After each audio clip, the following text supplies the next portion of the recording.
La salle à manger de notre manoir de Neuilly était plus glaciale que la tempête de neige au dehors. La buée sortait littéralement de nos bouches. Mais ma mère refusait de monter le chauffage. Antoine faisait tourner son vin dans son verre, ce sourire suffisant et familier plaqué sur le visage. « Alors, Juliette » railla-t-il. « Toujours à t'amuser avec ton petit hobby de code ?» Je n'ai pas levé les yeux. J'ai découpé ma dinde avec une précision chirurgicale. « En fait, » dis-je, d'une voix stable, « j'ai vendu ma société au groupe Omega ce matin pour 320 millions d'euros. » Le silence ne s'est pas contenté de tomber. Il a fracassé la pièce. « Laissez un commentaire pour me dire d'où vous m'écoutez et quelle heure il est chez vous. J'aimerais savoir qui fait partie de notre communauté. » Je n'ai pas toujours été cette femme capable de réduire au silence un manoir bourgeois en une seule phrase. À 8 ans, je n'étais qu'une gamine silencieuse, essayant de se réchauffer dans une maison qui ressemblait plus à un musée qu'à un foyer. Notre demeure familiale était massive, imposante et toujours glaciale. Mes parents, Béatrice et Charles, dépensaient une fortune pour maintenir l'illusion de la vieille bourgeoisie, remplissant les pièces d'antiquité qu'on ne pouvait pas toucher et organisant des dîners où les enfants étaient vus mais jamais entendus. Mais même dans ce silence, il y avait une hiérarchie. Mon frère, Antoine, de 5 ans mon aîné, était le prince héritier. Il était bruyant, exigeant, et totalement convaincu de sa propre magnificence parce que ma mère le lui répétait chaque jour. J'étais la roue de secours, l'oubliée, celle assise à la table pliante, bancale dans le coin pendant les fêtes, même à 16 ans, car la grande table en acajou était réservée aux adultes et aux futurs leaders. Antoine, bien sûr, avait été promu à la table principale dès ses 12 ans. La disparité n'était pas seulement dans le plan de table. Elle était financière, viscérale. Je me souviens des 16 ans d'Antoine. Mes parents lui ont acheté une Porsche de collection, rouge cerise, entièrement restaurée. Elle coûtait plus cher que les frais de scolarité d'une grande école. Il l'a plantée dans un arbre 2 semaines plus tard parce qu'il envoyait des SMS. Mon père a juste soupiré et appelé l'assurance, marmonnant qu'il fallait bien que jeunesse se passe. Cette même année, j'ai demandé un ordinateur. Je voulais apprendre à coder. Ma mère a ri, disant que les ordinateurs étaient des outils coûteux, pas des jouets pour les petites filles. Alors j'ai construit le mien.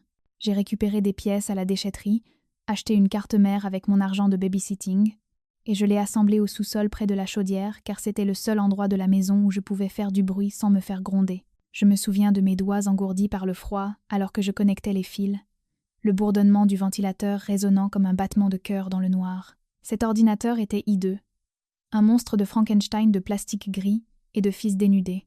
Mais quand l'écran s'est allumé, j'ai ressenti une montée de puissance que je n'avais jamais connue. J'avais créé quelque chose à partir de rien. Pendant qu'Antoine détruisait des voitures qu'il n'avait pas méritées, je bâtissais un monde qu'il ne pouvait pas toucher. Mais mes parents ne voyaient pas ça. Ils ne voulaient pas le voir. En fait, ils travaillaient activement contre moi. Je n'ai réalisé que bien plus tard qu'il y avait un nom pour ce que faisait ma mère. C'était une campagne de dénigrement, une érosion lente et méthodique de ma crédibilité. Elle appelait mes tantes et oncles, la voix baissée sur un ton de conspiration. « On s'inquiète pour Juliette », disait-elle. « Elle est si fragile, toujours cachée au sous-sol. On pense qu'elle a des problèmes de stabilité mentale. » Elle a planté l'idée que j'étais faible, socialement inadaptée, être même un peu dérangée. C'était une stratégie brillante et cruelle. En me dépeignant comme brisée, elle justifiait le fait de verser toutes les ressources sur Antoine. Pourquoi investir dans un navire qui coule quand on a un yacht en or? Cela a créé un piège de cruauté normalisé. J'ai grandi en croyant que mon rôle était d'être petite pour qu'Antoine puisse être grand, que l'économie familiale dépendait de mon invisibilité. Si je réussissais, si je prouvais que j'étais compétente, alors leur investissement sur Antoine, les tuteurs privés, les prêts commerciaux ratés, les renflouements sans fin, seraient révélés pour ce qu'ils étaient. Un gâchis. Ma réussite aurait prouvé leur échec. Alors ils avaient besoin que j'échoue. Et pendant longtemps, je les ai laissés faire.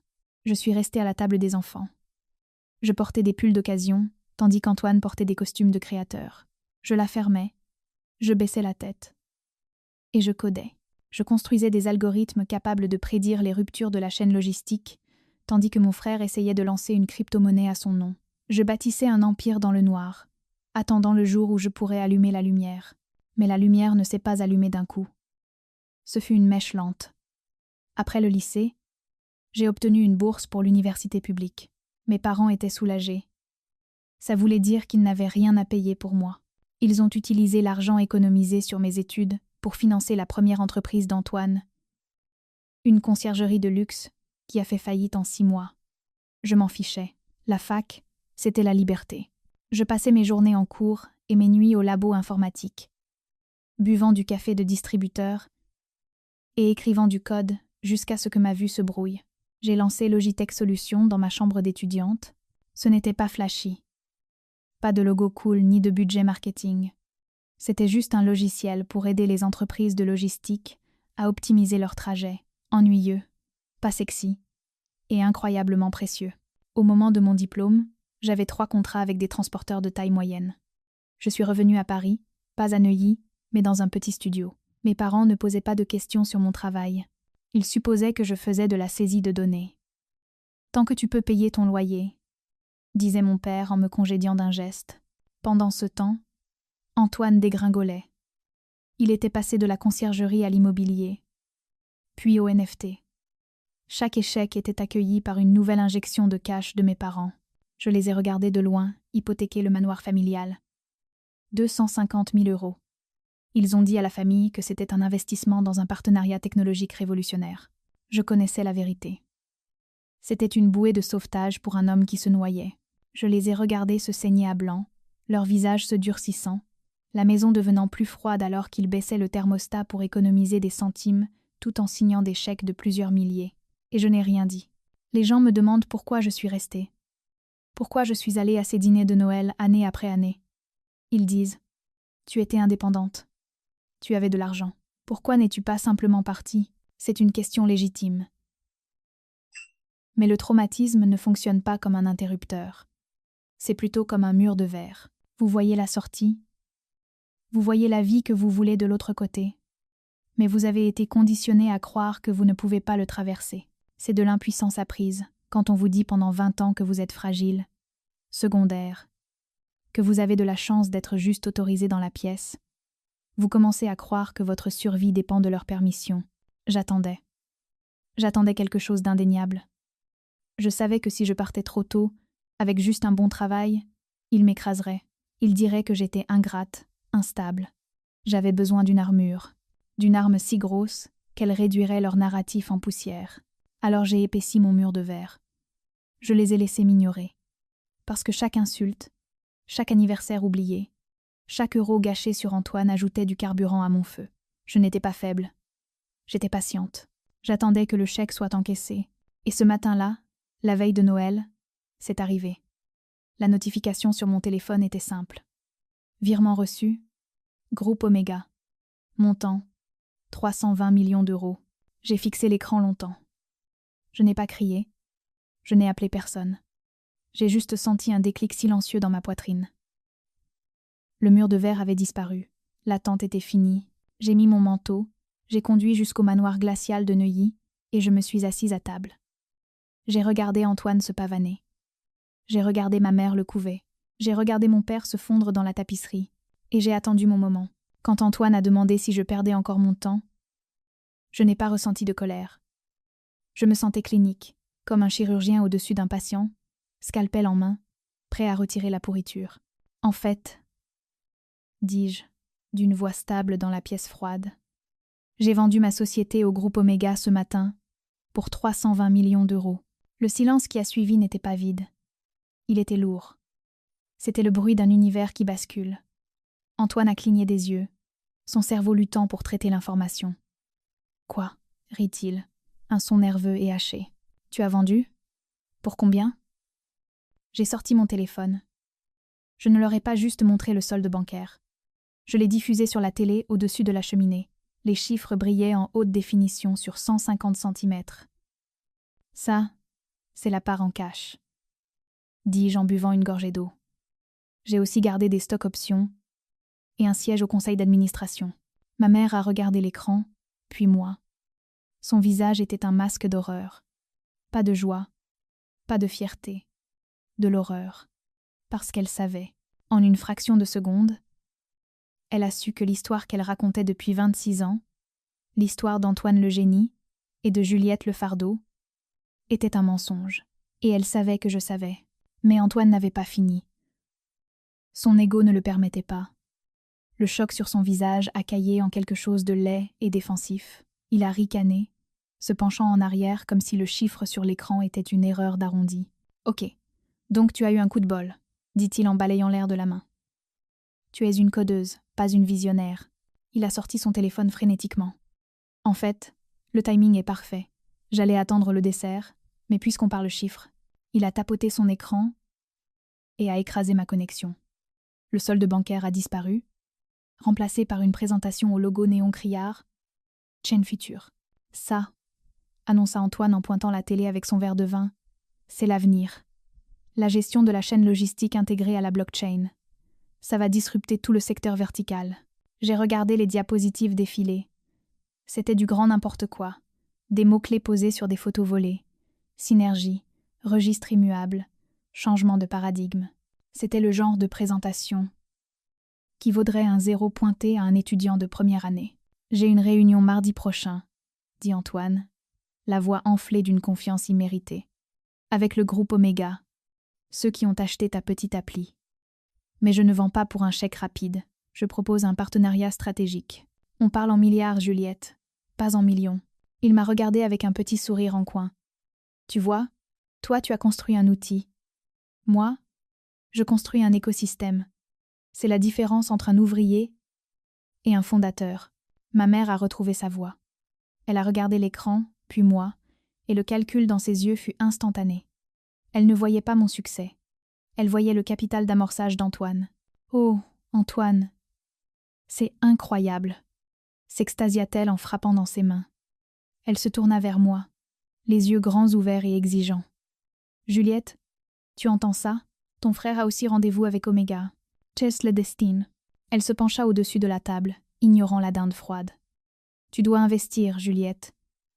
Maintenant que tu as ce capital, tu peux être le business angel d'Antoine. Ça reste dans la famille. Tu peux enfin contribuer à quelque chose de réel. »« Contribuer » répétai-je, le mot ayant un goût de cendre. « Oui, réfléchis, » insista-t-elle, la voix montant dans les aigus. « Tu as le cash, mais Antoine a la vision. Si tu le soutiens maintenant, avant la réunion avec Omega, tu rentres au rez-de-chaussée. C'est le moins que tu puisses faire après. » Elle laissa sa phrase en suspens, désignant mon existence d'un geste vague. « Après qu'on t'ait soutenu si longtemps. » Antoine hocha la tête. Magnanime maintenant, qu'il avait trouvé comment m'utiliser. « Je suppose que je peux te laisser entrer. Tarif amis et famille. Mais tu devras être une associée silencieuse. Je ne peux pas t'avoir dans les pattes pour la stratégie de haut niveau. » J'ai regardé la présentation sur la télé. J'ai regardé la date de la réunion. Mardi, 10 heures du matin. Je connaissais ce créneau. Je le connaissais intimement. « Tu as rendez-vous avec l'équipe d'acquisition ?» demanda-je doucement. « Le directeur de la stratégie » corrigea Antoine en bombant le torse. « Le top niveau. » J'ai souri. Ce n'était pas un sourire gentil. « Mardi à 10 heures. Salle 4B ?» Antoine fronça les sourcils. « Comment tu connais le numéro de la salle ?»« Parce que, » dis-je en reprenant mon téléphone, « c'est moi qui suis assise de l'autre côté de la table. » Antoine m'a fixé, les sourcils froncés, essayant de faire le calcul dans sa tête, puis il a ri. Un rire humide et méprisant. « C'est ça. Tu es de l'autre côté. »« Quoi ? Ils t'ont embauchée comme consultante, une conseillère technique pour expliquer le code aux grands garçons ?» Il se tourna vers nos parents, retrouvant son arrogance. « Elle a sûrement eu un contrat de pitié dans le rachat. Il laisse le fondateur assister à quelques réunions pour qu'il se sente important avant que les adultes ne prennent le relais. »« Pas consultante, » dis-je. Mon pouce planait au-dessus de l'écran. « Gouvernance. » J'ai balayé l'écran. La présentation sur la télé a disparu. À la place, un PDF avec l'entête du groupe Omega. C'était l'organigramme, mis à jour avec effet immédiat. « Regarde la ligne du haut, Antoine. » Il plissa les yeux. Mon père se pencha, ajustant ses lunettes. Là, juste à côté du PDG et du directeur financier, il y avait un visage familier. Mon visage, photo professionnelle, blazer noir, regard droit devant. Conseil d'administration, luge d'une voix plate. Nouveau membre. Je dispose d'un droit de vote sur toutes les acquisitions stratégiques de plus de 10 millions. La pièce redevint silencieuse. Mais cette fois, ce n'était pas le silence du choc. C'était le silence d'une proie réalisant qu'elle vient d'entrer dans une cage. J'ai passé en revue l'ordre du jour de la semaine prochaine, continuai-je en faisant défiler le document. J'ai vu Chaîne Future sur le planning de mardi. J'ai sorti le dossier. Antoine déglutit difficilement. Sa pomme d'Adam bougea. Et je l'ai tué. Tu? Quoi? Je l'ai marqué DNP. Ne pas poursuivre. Je l'ai regardé, non pas avec malveillance, mais avec le détachement ennuyé d'un auditeur signalant une erreur. C'est du vent. Antoine, tu demandes une valorisation de 20 millions pour une coquille vide qui n'a aucune technologie propriétaire, 0 utilisateur actif, et dont tout le modèle repose sur une synergie avec une plateforme à laquelle tu n'as même pas accès. Tu ne peux pas faire ça, hurla-t-il, le visage virant au violet. Maman, dis-lui. Elle me sabote. Ce deal, c'est mon avenir. Je ne t'ai pas saboté, dis-je. J'ai fait mon devoir de diligence fiduciaire.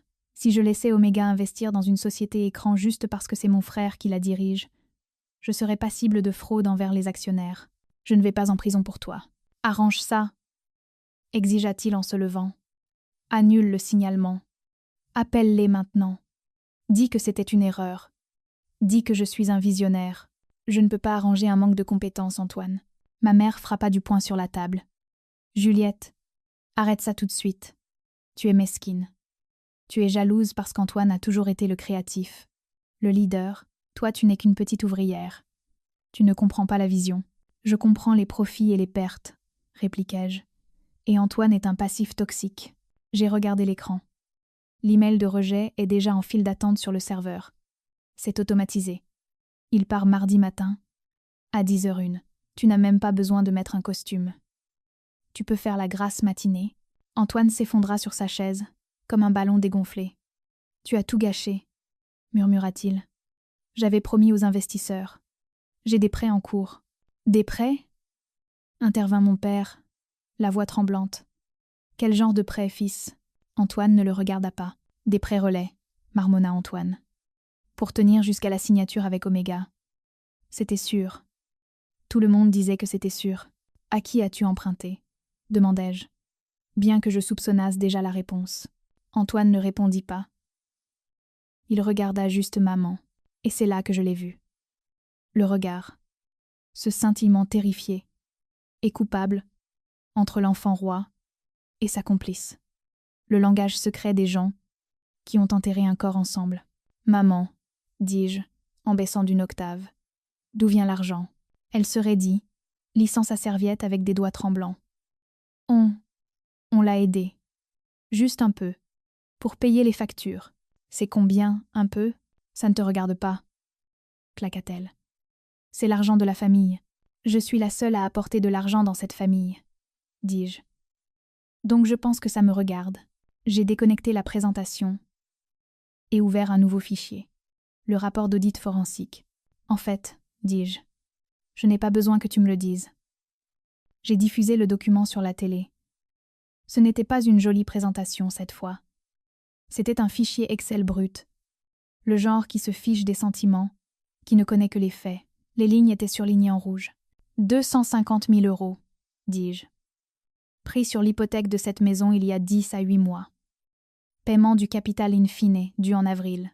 Mon père se leva, sa chaise raclant violemment le parquet. Il regarda l'écran, plissant les yeux à travers ses lunettes. Béatrice, tu m'as dit que c'était un prêt relais pour l'entreprise. Tu as dit que c'était garanti par son stock.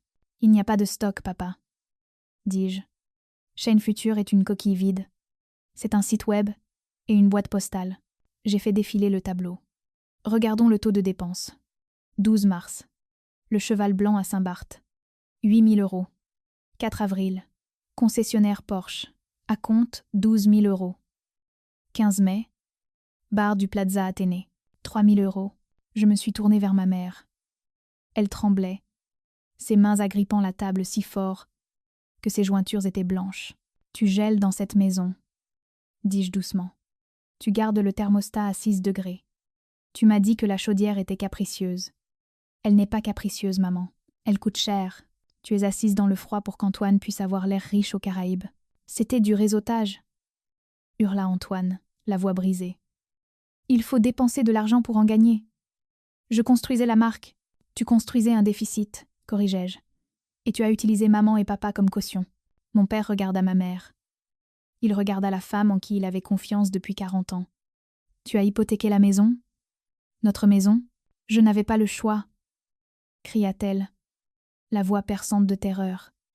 Il était si proche. Charles. Il avait juste besoin d'élan. Et maintenant, elle pivota vers moi, les yeux fous d'un désespoir soudain. Maintenant, ça n'a plus d'importance.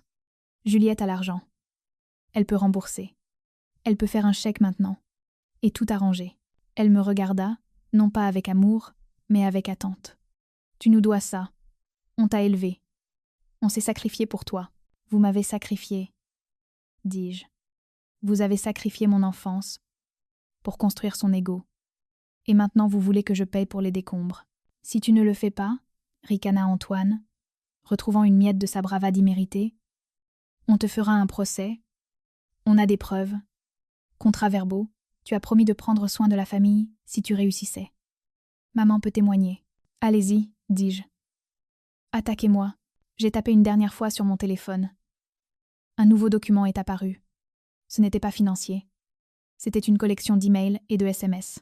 Voici le dossier que mes avocats ont préparé pour la contre-plainte en diffamation, expliquai-je. Diffamation? Chuchota ma mère. Je sais ce que tu as dit à tante Sarah. Je sais que tu lui as dit que j'étais en thérapie pour délire de grandeur alors que je bouclais ma levée de fonds en série A. Je sais que tu as dit à oncle Marc que j'étais au chômage et que je vivais au crochet de mes amis alors que j'embauchais mon 50e employé. J'ai pointé l'écran. 14 août. SMS de maman à Antoine. Ne t'inquiète pas pour Juliette. Elle est instable.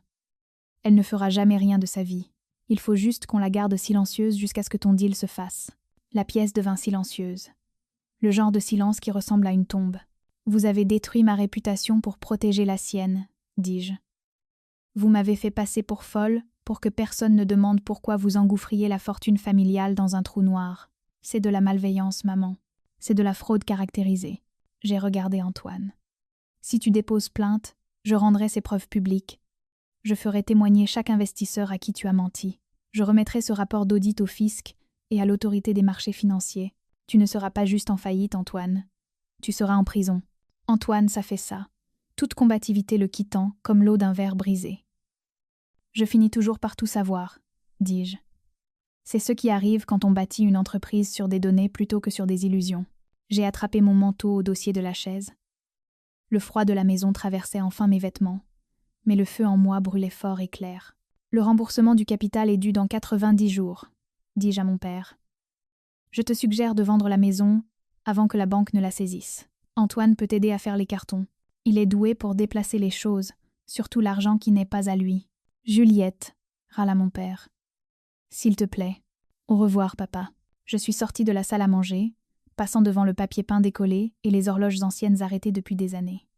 J'ai ouvert la lourde porte d'entrée et je suis sortie dans la neige. Le vent mordait mon visage, mais je n'ai pas boutonné mon manteau. Je voulais le sentir. Je voulais sentir quelque chose de réel. La suite ne fut pas une bataille. Ce fut un effondrement. Ma famille a tenté de porter plainte, arguant que j'avais promis de les soutenir. Mon avocat n'a même pas eu besoin de plaider. Le rapport sur le détournement d'hypothèque a tellement terrifié leur avocat qu'ils ont abandonné en 48 heures. Le manoir de Neuilly a été vendu aux enchères 90 jours plus tard. Mes parents ont déménagé dans un 2 pièces, dans une banlieue que ma mère avait l'habitude de critiquer. Antoine a déclaré faillite personnelle et vend actuellement des panneaux solaires en porte à porte, racontant encore à qui veut l'entendre qu'il est entre 2 projets. Quelques semaines après la vente, mon gardien a sonné à l'interphone. « Mademoiselle, il y a une certaine Béatrice pour vous. » Je lui ai dit de la laisser monter. Je l'ai retrouvée à la porte de mon penthouse. L'espace derrière moi était inondé de lumière, chaud et calme. Ma mère se tenait dans le couloir, portant un manteau que je reconnaissais de mon enfance, qui avait connu des jours meilleurs. Elle semblait toute petite. « Juliette, dit-elle, la voix tremblante. S'il te plaît. Ton père est déprimé. Antoine galère. On a juste besoin d'un peu d'aide. Juste pour se remettre sur pied. » Je l'ai regardé. J'ai cherché la mère que j'avais voulu à 8 ans. J'ai cherché la femme qui aurait dû me protéger du froid. Je ne l'ai pas vue. J'ai vu une étrangère qui avait tout misé sur un mensonge et qui avait perdu. « Je ne peux pas t'aider, dis-je. « Tu ne veux pas m'aider, corrigea-t-elle, l'amertume s'infiltrant dans sa voix. Tu as des centaines de millions d'euros. Tu pourrais nous acheter une maison avec ton argent de poche. Ce n'est pas une question d'argent, dis-je. C'est une question de coût. Le coût de t'avoir dans ma vie est trop élevé. Je ne peux plus me le permettre, maman. Plus maintenant. » J'ai fouillé dans ma poche et sorti un papier plié. Ce n'était pas un chèque. C'était une liste. « Tiens, » dis-je en la lui tendant. Ce sont des salons de l'emploi locaux, des programmes d'aide au logement social, des psychologues remboursés par la Sécu. Elle fixa le papier, puis moi, le visage tordu par l'incrédulité. « Tu me donnes un pamphlet ? Tu m'as dit que je m'en sortirais, » dis-je doucement. Et je m'en suis sortie. Maintenant, c'est ton tour. Tu vas t'en sortir, maman. J'ai fermé la porte, j'ai verrouillé, et je me suis retournée pour retourner vers la chaleur. Mais je n'ai pas gardé tout l'argent. La vengeance n'est que de la démolition. Je voulais être architecte. Je suis retournée à mon université, au département d'ingénierie où j'avais passé tant de nuits solitaires. Je suis entrée dans le bureau du doyen, et j'ai fait un chèque qui a fait trembler ses mains. Nous avons lancé la bourse de l'architecte invisible. Ce n'est pas juste pour les frais de scolarité. C'est une prise en charge complète pour les femmes dans la tech issue de familles toxiques ou séparées. Ça paie le logement, la thérapie et le mentorat. Ça leur donne le filet de sécurité que je n'ai jamais eu. Je rencontre les boursières chaque semestre. Je me vois en elles. Les silencieuses, celles qui ont l'habitude d'être interrompues, celles qui bâtissent des châteaux dans leur tête, parce que le monde réel n'a pas de place pour elles. Je leur dis ce que j'aurais aimé qu'on me dise. Vous n'êtes pas invisible. Vous n'êtes pas un fardeau. Vous êtes l'architecte de votre propre vie, et vous n'avez besoin de la permission de personne pour la construire. Parfois, la justice ne consiste pas à brûler la maison. Elle consiste à en construire une meilleure où ils ne peuvent pas entrer. J'ai perdu la famille qui ne m'a jamais vue, mais j'ai trouvé la personne qu'ils essayaient de cacher. Et c'est un échange que je ferai encore. À chaque fois, si vous avez déjà été celle qui construisait des châteaux en silence pendant que les autres criaient, partagez cette histoire. Rappelons au monde que les gens les plus calmes ont souvent les esprits les plus bruyants.